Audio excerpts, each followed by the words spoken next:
Welcome back to the channel that discusses the language of the Holy Spirit. So, there are many other ways and other aspects of the Holy Spirit that we can feel, such as pressure on the top of the head. And one of the other ones is nausea. I've only experienced this in 22 years twice, maybe three times, but twice that I remember the details of specifically.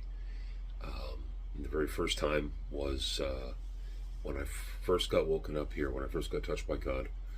I was saying to a friend, I need a wise-haired, gray-haired old man to teach me. And as soon as I said the words, we were walking away from a park we were sitting at, and I dropped to my knees. The nausea, instant water in the mouth. I thought I was right away going to bring up whatever I had for breakfast.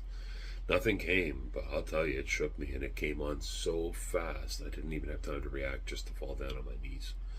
So I told my buddy to go along, carry on, and I found a spot to sit down quietly, and I just did a simple breathing, eye rolling over the top to the left with my breath, kind of a quieting of the synapses. I kind of always imagine a Japanese fan, and they're just going quiet, quiet, hush, hush. And I did that for about 30 seconds, just to quiet things down, because I didn't know what happened. But I knew it was not just some regular, random, feeling sick. And then I heard, you already have a teacher, the Holy Spirit. And so that was the first time. And then years later, there was another instant when I was reading some nonsense about Yahweh. And so both times that it happened, it had something to do with talking about God's teacher and or God in some way that I maybe didn't understand, and I was being warned off and hardcore. So, and this is a story I've heard from people over the years. As a 30-year taxi driver, you hear tons of stories, and one of them was, I was supposed to go to this party, and I felt sick, and I didn't go, and then the party got busted. Or you hear there's a famous story about a church somewhere down in the States where all the congregation had reasons to be late for church that morning.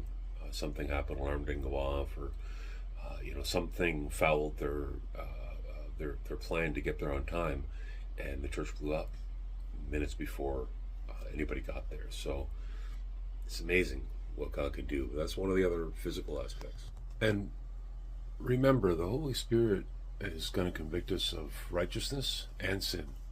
And so the Holy Spirit is our teacher, as 1 John 2:27 says clearly. No man need teach you. Those are the words. And how on earth is it possible if no man need teach you, for the Holy Spirit to teach you? There must be a language. And there is, I assure you. It was made clear to me, made known to me. It took me a long time to come to understand it and come out of superstitious thinking and immaturity. The bottom line is that we're being corrected. We're being perfected by being obedient to, which again, Jesus says, believe in me unto the point of death, and I'll give you the crown of life. Believe in me means be obedient to me. Go Google it. You'll see that's what it means. Although the Christians argue that that's not the truth, but in my experience of having the Holy Spirit on me, correcting me for over these 22 years, pulling me up over time, is bringing to my attention what needs to be chosen for righteousness' sake, and waiting for me to see it, and then me choosing it. So all this time being corrected, and being shown, and being allowed to make my error, and the Holy Spirit's still there, keeps showing me, and eventually I see it. And then I go, oh, and then I stop doing it anymore. Again, we hear those words. Jesus, he says, you're healed. Now go and sin no more. Again, there's a chance you can go and sin and lose yourself again, fall away. But the Holy Spirit, wow, man, what a patient. It often blows me away how patient when I learn something, and I go, oh my God, what have I been doing? Standing on my own pride and justifying my actions, and having been so wrong to be humbled like that. You'll never do it again once you see it, and once you fully see it. And that's what the Holy Spirit does. So he's always correcting you. And so if you know the language, so when I feel nausea, because I remember the third time, I was actually really mad at somebody that I know very well, and I was wishing them a sojourn in hell. And as soon as I had that thought, immediate nausea came on me, and I recanted. I said, I'm sorry. That is not the way that I'm supposed to be thinking. I'm going to give this to God. God's the judge, not me. But I'll tell you, when you learn the language and he taps you, you immediately obey. You stop because you don't know the way home. You don't know what's right or wrong.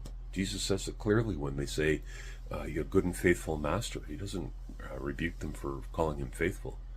He does, though, for calling him good. He says, why do you call me good when only my Father in heaven is good, whose will he was about? And so this is what the Holy Spirit is teaching us to do. It's teaching us to be obedient to the Spirit, who knows best, can see clearly, and in all of your interactions will touch you in the various places and aspects, and the psyche, or the mind, which we'll get to next.